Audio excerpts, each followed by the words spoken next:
Hello everyone, स्वागत है आप सबका। आज हम लोग डिस्कस कर रहे हैं हमारा जो प्रीवियस जो डिस्कशन चल रहा है ओसिलेशंस को लेके कंटिन्यू यहाँ हम लोग करने वाले हैं। तो आज जो है डिस्कशन का टॉपिक है, हमने जो प्रीवियस लेक्चर्स आपको दिए थे उसमें स्प्रिंग ब्लॉक सिस्टम को ही यहाँ कंटिन्यू करने वाले हैं। तो स्प्रिंग ब्लॉक सिस्टम में हमने बात की थी, ठीक है। मैं सीधा टॉपिक पे आता हूँ। आप चाहे तो एक बार पढ़ सकते हैं कि मैंने क्या लिखा हुआ है। पहले मैं पढ़ के बता देता हूँ। फिर time period is same in the vertical system, ठीक है। इसका क्या मतलब होता है? सबसे पहले आपको पता है कि जो स्प्रिंग ब्लॉक सिस्टम होता है, सिंपल स्प्रिंग ब्लॉक सिस्टम की जब हम बात करते हैं, जो प्रीवियस लेक्चर्स में था कि स्प्रिंग था और उसमें एक ब्लॉक अटैच था, ओके। और जब आप उसको एक्सटेंड करते हैं किसी राइट वर्ड या लेफ्ट वर्ड, तो उसको F इज इक्वल टू कौन सा लगता है? F is equal to minus KX लगता है, जहाँ K stiffness constant, force constant भी नाम से, स्प्रिंग कांस्टेंट के नाम से जानते हैं। तो उसका जो टाइम पीरियड का जो जनरल फॉर्मूला पिछले लेक्चर्स में हमने निकाला था 2 पाई बाय रूट ओवर क्या आया था? n/p, ठीक है। ये कब आया था? जब स्प्रिंग को और ब्लॉक को आपस में कनेक्ट करके एक स्मूथ सरफेस पे रखा था जहां पे कोई फ्रिक्शन नहीं था। लेकिन अब दूसरा जो पॉइंट नोट करने वाली बात है, ये बात मैंने पिछले लेक्चर में आपको बताई हुई, ठीक है। तो इस डेरिवेशन पर मैं नहीं जा रहा हूँ। सिंपल सा है क्वेश्चन। क्या है इसमें? जो पॉइंट नंबर 1 नोट करने वाला बात है कि time period is same in the vertical system. मतलब अगर आप इस सिस्टम को वर्टिकल रख देते हैं, वर्टिकल मतलब कहने का मतलब ये है कि आप इस पूरे के पूरे ब्लॉक को क्या कर रहे हैं? वर्टिकल रख रहे हैं, ठीक है। स्प्रिंग कांस्टेंट वही रह जाएगा कि ब्लॉक का मास वही रहेगा, तो भी इसके टाइम पीरियड में कोई फर्क नहीं पड़ता है। उसका time period as it is ही रहता है। तो याद रखने वाली बात है कि time period is same in the vertical system, okay. ये पहला पॉइंट है। दूसरा पॉइंट जो आपको ध्यान देने वाली बात है कि time period can also be written as 2 pi by root over L/g, जो कि मैंने प्रीवियस लेक्चर में सिंपल पेंडुलम के केस में आपको समझाया था। 2 pi by root over L/g, यानी जहां L क्या extension of the spring when mass is suspended. मतलब अगर इस ब्लॉक में m मास सस्पेंड किया गया है, तो ये ब्लॉक कुछ अपने वेट के कारण, इस ब्लॉक के वेट के कारण mg इसका वेट लगेगा, तो ये स्प्रिंग थोड़ा सा एक्सटेंड करेगा। सपोज कहते हैं L लेंथ एक्सटेंड किया, तो ये उसका उसी के लिए आप लिख सकते हैं जब आप वर्टिकल सिस्टम आप लिख रहे हैं, ठीक है। क्या है? 2 pi by root over L/g। अब ये सवाल ये आता है कि ये कहां से आ गया है, तो ध्यान से देखिएगा किस तरीके से हम इसे डिराइव कर रहे हैं। सिंपल से अगर बात है कि अगर आप F is equal to minus KX लगाते हैं, मैग्नीट्यूड वाइज देखने जाए तो KX जो है, ध्यान से समझिए, F इज इक्वल टू आपके पास KX है। अगर ये L एक्सटेंड हो रहा है तो K इंटू L होगा, और यहाँ पर फोर्स कौन प्रोवाइड कर रहा है? mg, तो mg। तो दैट मीन्स है कि आप क्या लिख सकते हैं, बताइए मुझे? m/k, okay. m/k को आप क्या लिख सकते हैं? L/g। तो यानी m/k को आप क्या लिख रहे हैं? L/g। यानी अगर आप इसमें पुट करते हैं, ध्यान से देखिए, 2 pi by root over m/k को आप क्या लिख रहे हैं? L/g। तो ये टाइम पीरियड हो जाएगा। लेकिन यहाँ पे L का मीनिंग क्या है? वो लेंथ ऑफ द पेंडुलम नहीं है। यहाँ पर L का मीनिंग क्या है कि इसमें लोड के कारण से कितना एक्सटेंशन हुआ है, ये चीज, ठीक है। तो ये दो पॉइंट आपको बहुत ज्यादा हेल्प करेंगे डायरेक्ट क्वेश्चंस को, प्रॉब्लम को सॉल्व करने में, ठीक है। तो आप चाहे तो इसका स्क्रीनशॉट ले सकते हैं। बढ़ते हैं अपने अगला जो पॉइंट है, जो ध्यान देने वाली बात है उस पे, ठीक है। तो आप देख सकते हैं यहाँ पे हमने कुछ इक्विवेलेंट फोर्स कांस्टेंट निकालने की बात की जा रही है। ये कुछ हमने सिस्टम बनाया है कि इक्विवेलेंट निकालने की बात की। आप देख सकते हैं यहाँ पे हमने 3 सिस्टम बनाया है। एक ये सिस्टम है, एक ये सिस्टम है और एक ये सिस्टम है। इस सिस्टम में क्या दिया हुआ है कि यहाँ पे 2 स्प्रिंग अटैच है, ठीक है। एक का स्प्रिंग कांस्टेंट K1, दूसरे का स्प्रिंग कांस्टेंट क्या है? K2। सिमिलरली जैसे यहाँ पे हमने किस में कनेक्ट किया है, याद रखिए, यहाँ पे जो स्प्रिंग्स कनेक्टेड है वो किस में कनेक्टेड है? सीरीज में कनेक्टेड, ओके। सिमिलरली आप देख सकते हैं यहाँ पे 2 स्प्रिंग कांस्टेंट K1 और K2 है, जिनको आपस में हमने क्या किया है? पैरेलल में कनेक्ट किया। देख सकते हैं ये पैरेलल कनेक्शन होता है, आप ओम्स लॉ में पढ़ चुके हैं, सॉरी, करंट इलेक्ट्रिसिटी वाला चैप्टर्स में आप पढ़ते हैं। उसी तरीके से अगर ये K1 और K2 है, ठीक है, तो इनको भी आप कह सकते हैं कि ये भी क्या है? एक तरह का पैरेलल कॉम्बिनेशन है, ओके। तो ये पूरा का पूरा 2 से 2 की बात की है, ठीक है। तो आप इनके लिए इक्विवेलेंट, ठीक है, इक्विवेलेंट स्प्रिंग कांस्टेंट या फोर्स कांस्टेंट कैसे निकालेंगे, जिसको हमने Keq से डिनोट किया है। तो इसके लिए सिंपल से एक बात याद रखने वाली बात है, ठीक है।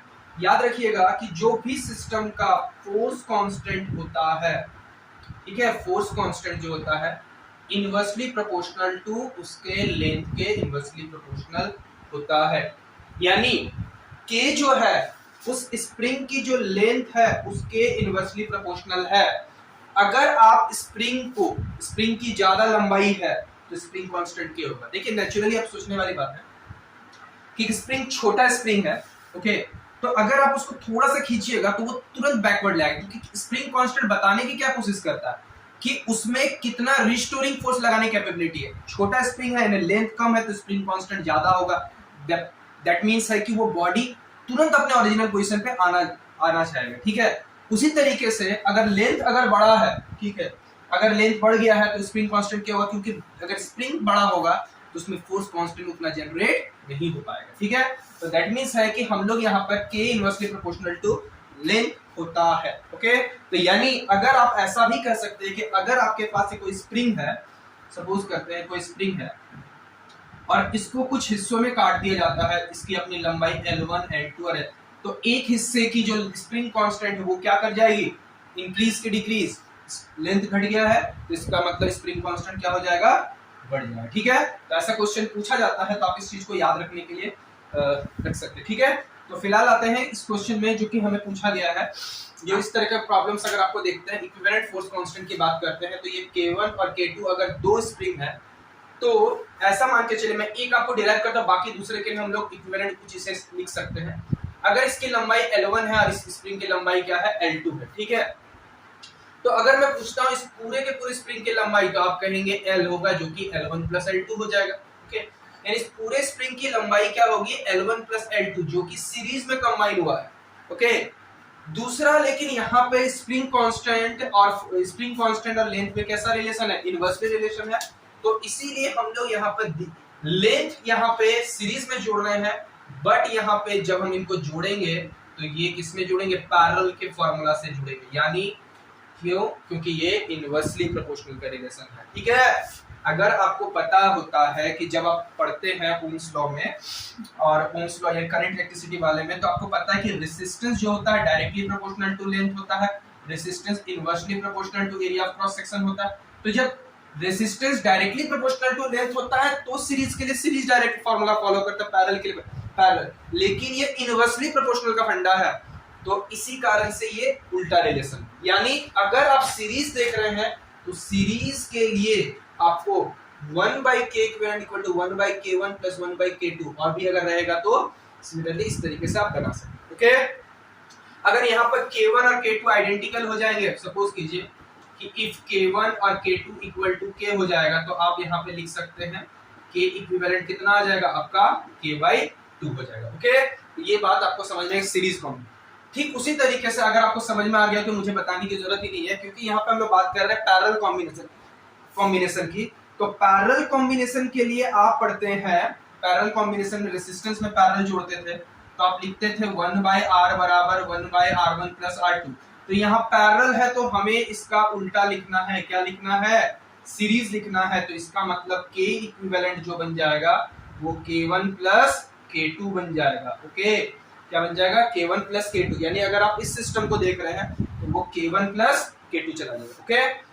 सिमिलरली ये भी क्या है, पैरेलल कॉम्बिनेशन है, दो ब्लॉक के दोनों एंड्स पे एक k1 स्प्रिंग और यहाँ पर क्या है k2 स्प्रिंग कनेक्ट किया है।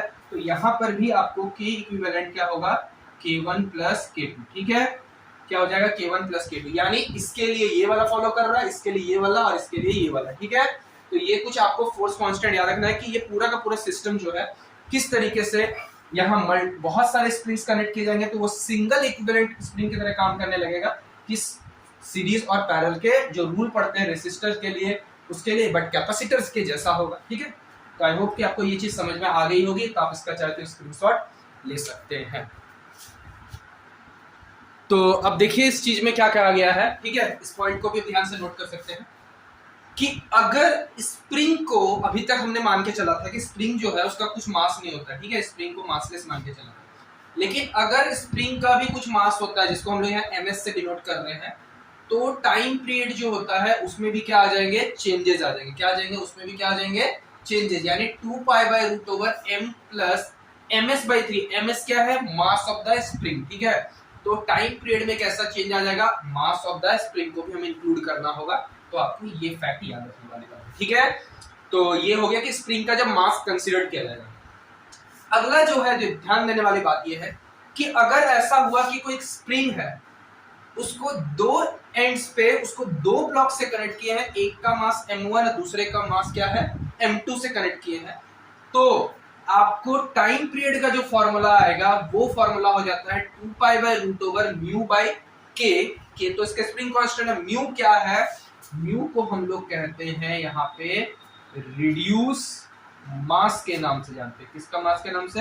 Reduce mass. क्योंकि यहाँ दो एंड्स पे दो ब्लॉक है तो ये बन जाता है आपका टू बॉडी प्रॉब्लम, और टू बॉडी प्रॉब्लम को हम लोग रिड्यूस करने के लिए हम उसे वन बॉडी प्रॉब्लम में कन्वर्ट करते हैं। जब टू बॉडी प्रॉब्लम को अगर वन बॉडी प्रॉब्लम में लाना है तो हम रिड्यूस मास के कंसेप्ट को लाते हैं, और रिड्यूस मास दो बॉडी का लिए हो जाता है m1 into m2 by m1 plus m2 हो जाता है रिड्यूस मास। यानी म्यू की वैल्यू आप यहाँ पर इस तरीके से पुट करेंगे, ठीक है। म्यू की वैल्यू क्या पुट करेंगे? m1 into m2 by m1 plus m2। Clear है?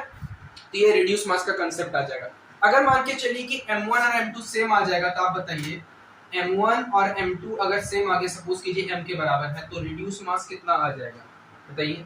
m into m by m plus m, that is m square by 2m, यानी m बाई 2।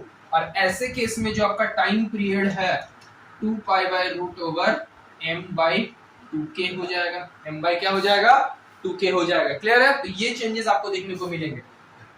एक ऐसा ही एनसीईआरटी में क्वेश्चन दिया है कि दो ब्लॉक्स हैं, अपने अपने m1 और m2 शायद सेम मास है, दोनों को हमने F फोर्स के साथ क्या किया है? उसको खींचा। तो बताइए कि इसमें कितना टाइम पीरियड आएगा? तो टाइम पीरियड कितना है? 2π/√m/2k आ जाएगा। क्लियर है? और जो एक्सटेंशन आएगा वो दोनों, और एक क्वेश्चन शायद इसमें ये भी था कि उसमें एक्सटेंशन कितना का, तो एक्सटेंशन तो उतना ही रहने वाला है, x का एक्सटेंशन ही रहने वाला है। तो चेंजेस किस में आएंगे? केवल और केवल time period of the oscillation में चेंजेस आएंगे, वो भी कितने से? m/2k के रिलेशन से चेंज आएंगे। ठीक है? तो आई होप क्या यहाँ पे हमने जो स्प्रिंग ब्लॉक सिस्टम से जो भी या फैक्ट वाली बात की है तो आपको यहाँ पे समझ में आ गई होगी। आप चाहे तो इसका एक स्क्रीनशॉट ले सकते हैं। तो चलिए यहाँ देखते हैं, कुछ क्वेश्चंस मैंने यहाँ लिखे हैं। ठीक है? तो इन क्वेश्चंस को हम लोग यहाँ पे डिस्कस कर लेते हैं। ठीक है? तो क्वेश्चन नंबर 1 क्या कह रहा है कि लाइट स्प्रिंग है of spring constant, light spring मतलब खुद का स्प्रिंग का कोई मास नहीं है, ओके, ऑफ कांस्टेंट के, स्प्रिंग कांस्टेंट के is cut into two equal parts. उसको दो इक्वल पार्ट्स में क्या किया जाता है? कट किया जाता है। तो spring constant of each part is k, 2k, k/2 and 4k। Okay, तो आपको बोला गया है कि स्प्रिंग है, उसको हमने दो पार्ट में काट दिया, इक्वल पार्ट, यानी अगर ये इसका लेंथ अगर l था तो ये l/2 और ये l/2 में कट किया जाता है। तो इसका स्प्रिंग एक पार्ट का कितना होगा? तो मैंने अभी तुरंत आपको समझाया था कि जब आप इसको लेंथ को कट कर रहे हैं तो इसका k से क्या होगा? इंक्रीज कर जाएगा। तो इंक्रीज करने के लिए एक चीज है कि k से इंक्रीज करेगा तो 2k और 4k हो सकता है, ये और ये ऑप्शन तो ऐसे भी नहीं हो सकता। कितना इंक्रीज करेगा? आपने इसको आधा किया है तो इसका मतलब k को कितना होना पड़ेगा? 2k, क्योंकि इनवर्सली प्रोपोर्शनल का रिलेशन था, तो इसलिए इसका राइट ऑप्शन क्या हो जाएगा? 2k। ये फैक्ट वाली बात है।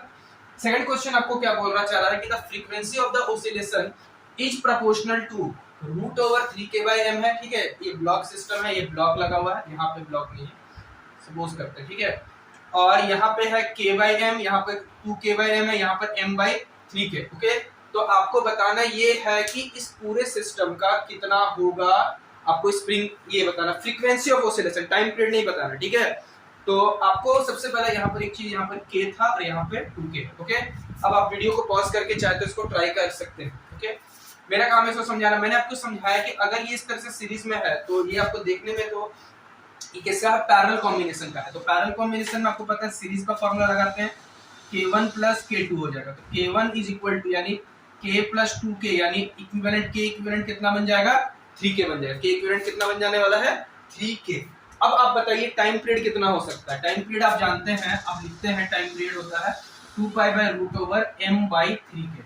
ओके, टाइम पीरियड का ये फॉर्मूला हो जाएगा। लेकिन टाइम पीरियड और फ्रीक्वेंसी एक दूसरे के इनवर्सली प्रोपोर्शनल है, तो फ्रीक्वेंसी अगर हम लिखना चाहते हैं तो इसका मतलब आपका 3k वाला फैक्टर और यहाँ m नीचे आ जाएगा, यानी 3k/m के डायरेक्टली प्रोपोर्शनल है। क्लियर है? आई होप कि आपको ये दो क्वेश्चन अच्छे से समझ में आ गए होंगे। कोई अगर डाउट है तो you can write on the comment section.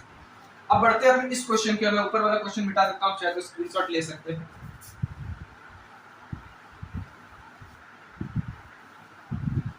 यहाँ पे क्या कह रहा है कि ओके क्या कह रहा है, a uniform spring whose unstressed length is L. एक यूनिफॉर्म स्प्रिंग है जिसकी अनस्ट्रेस्ड लेंथ क्या है, एल है, हैज अ फोर्स कांस्टेंट के, उसका खुद का एक स्प्रिंग कांस्टेंट, सपोज कीजिए ऐसे कोई स्प्रिंग है, वो अपना एक नॉर्मल ब्लॉक सिस्टम बनाया हुआ है, कुछ अभी है, ये इसका अपना नॉर्मल स्प्रिंग कांस्टेंट कुछ कनेक्ट नहीं किया है, उसका स्प्रिंग कांस्टेंट क्या है, के है, ठीक है, अनस्ट्रेस्ड लेंथ, और उसकी ओरिजिनल लेंथ क्या है, एल, और फोर्स कांस्टेंट क्या है, के है। Spring is cut into two pieces of length L1, इसको हम लोग दो पीसेस में कट किए हुए, ओके, एक L1 और एक क्या है, L2। जहां L1 जो है, ये वाला जो लेंथ है, ये L1 है, ये L1 जो है वो सेकंड वाले से कितना टाइम्स बड़ा है, सेकंड पार्ट से n टाइम्स, n क्या है, सम इंटीजर होगा। अब आपको बोला गया है कि now a mass m is made to oscillate with L1, मतलब इस L1 वाले पार्ट से, जो बड़े वाले हिस्से हैं, उसके साथ ये जो स्प्रिंग कांस्टेंट हो गया L1, उसके साथ हमने एक ब्लॉक जिसका मास क्या है m, उसको ऑसिलेट करने के लिए छोड़ा है। तो बताइए टाइम पीरियड कितना होगा, ठीक है, टाइम पीरियड कितना होगा। अगर ओरिजिनल लेंथ m होता तो आप लिख सकते थे 2 pi by root over m by k, आप कह सकते थे, ठीक है, l लेंथ के स्प्रिंग के लिए इस तरीके से लिख सकते थे। लेकिन यहाँ पे हमने चेंज किया, उसको कट किया n टाइम्स के, L2 का कितना है, n टाइम्स है, ठीक है। तो आप मुझे एक चीज बताइए, इसको थोड़ा सा हम आराम से बिठाते हैं, पहले समझने की कोशिश करते हैं कि इसे किस तरीके से सॉल्व करना है। सबसे पहले चीज बताइए, आपके पास है L1 is equal to n times of L2, तो अगर आप लिखना चाहेंगे L1 बाय L2 तो आप लिखेंगे क्या, n लिखेंगे, इसके नीचे कुछ नहीं तो वह है 1, तो L1 बाय L2 का जो रेशियो है वो कितना है, वो कितना आ जाता है 1। तो अगर मैं पूछूं कि L1 कितना फ्रैक्शन है, ठीक है, L के पूरे लेंथ का, पूरा लेंथ क्या है, L1 प्लस L2 है, ठीक है, पूरा लेंथ क्या है, L1 प्लस L2 है।